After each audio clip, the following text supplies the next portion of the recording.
Hey guys, Sly Fox TV here, and today in this video we are going to be going over my boom pole setup.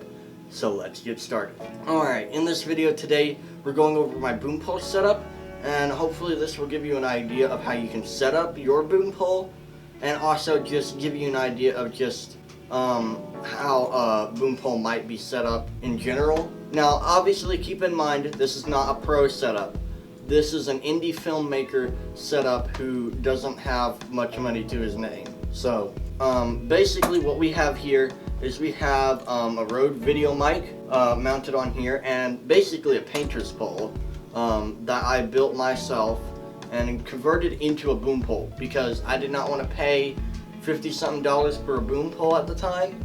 So I used this, and it works really well. Obviously if you had a heavier microphone, obviously that probably wouldn't be the best idea, especially if that microphone is really expensive. Then I'd buy something more expensive. But anyways, enough talking about the actual pole itself. Then of course I got the Zoom H1N along with all these wires. Now it looks a little confusing, but it's actually pretty simple on how it's set up. So basically, of course, you got the Zoom H1N. It goes down here into my bag because this is a 15-foot wire. So I bought that specifically in case I need to get far away from the camera or something like that, and just for extra length and all that, because you never know how far away you're going to be from the mic as a boom operator.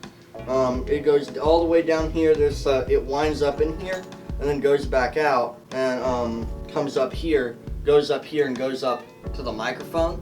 So it's all plugged up here, and then the next wire here we got to my headphones. These are actually gaming headphones, but currently I use them as my boom mic headphones because they work just as well. So the real only problem is I have to take them off my computer every time, so I can just basically boom over here, and it's pretty good. I can also extend it, which is a nice thing about this setup, because you got my bag, my audio bag, and basically I can just unwind the thing a little bit and pull out some more wire, and then basically twist the pole and extend it forever for how far I need it. Now a lot of times here's the problem that we run into. I have to readjust the recorder so I can see it while I'm booming. But other than that, it's a pretty easy setup, and I can see all my levels. I can control the gain as well. With a more professional setup, you'd have like an actual recorder in a bag. This is actually just a computer bag, but it works for me right now. So we also got other microphones in here. I would have my wireless labs in here, but I don't know where they are. But normally all my microphones would be in here in case we need to swap. This is one of the microphones I have. This one's a broken one. I have two of these, and one you're actually listening to right now. This is the Takstar mic. It's broken, so I just kept it just because.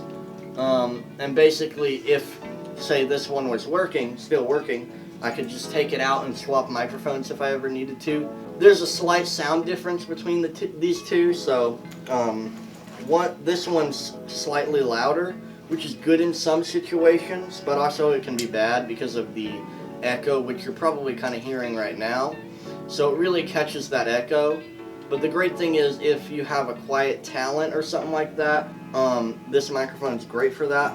This microphone's a little bit quieter, so that's kind of good, for most situations, because we don't want, a lot of noise or an echo and stuff unless we want to get some of that. And then another thing I have strapped on here, along with this, to hold the recorder, is this little clamp right here. You can buy them on Amazon. Pretty much all this stuff you can buy on Amazon except for the painter's pole.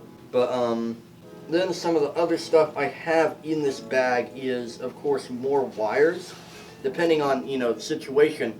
This one I think is also 15 foot, but the real problem is it's both male, so I'm gonna have to find some adapters for this. So we got this right here, and then we got this special adapter.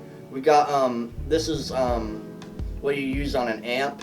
I can't remember what it's called. I can't remember, but it's an adapter. Normally you use this for our phones, for our iPhones, because it has the little TRS cable right here to plug into the phones. But you I'd carry a bunch of different cables in here. Of course, if I had more equipment, I would put it in here.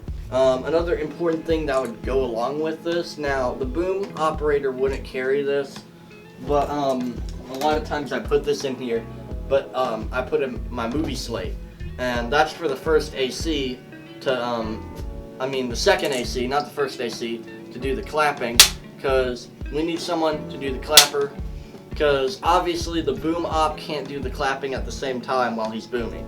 And if you don't know why, the reason why we do the clap, that's basically to sync up audio. So once you hear this, you basically, when you get into editing, you'll see a spike, an audio spike in the audio file. So what they do is, you basically have two recordings going on. The recording coming from directly from the camera, and the recording coming from here. So what you do is you'd line those up. Now, if you don't get any audio from your camera, you would just line it up with the actual clap itself. So you see the clap on screen, and when you actually see that clap go down, then you sync it up that way. And that's how most people do it when they shoot a film. But I do it with the actual onboard camera microphone when I do it. But most of the time, those pro cinema cameras aren't going to have, built-in mics in general, because normally they're going to actually have someone, doing separate audio like this. But other than that, it's a pretty good setup. You have a lot of room to put all kinds of stuff in. You can, of course, get all your equipment. I can actually adjust this really quickly if I needed to. There's also a ball mount here on the top, which I also forgot to go over. And you can adjust that depending on, obviously how you need it.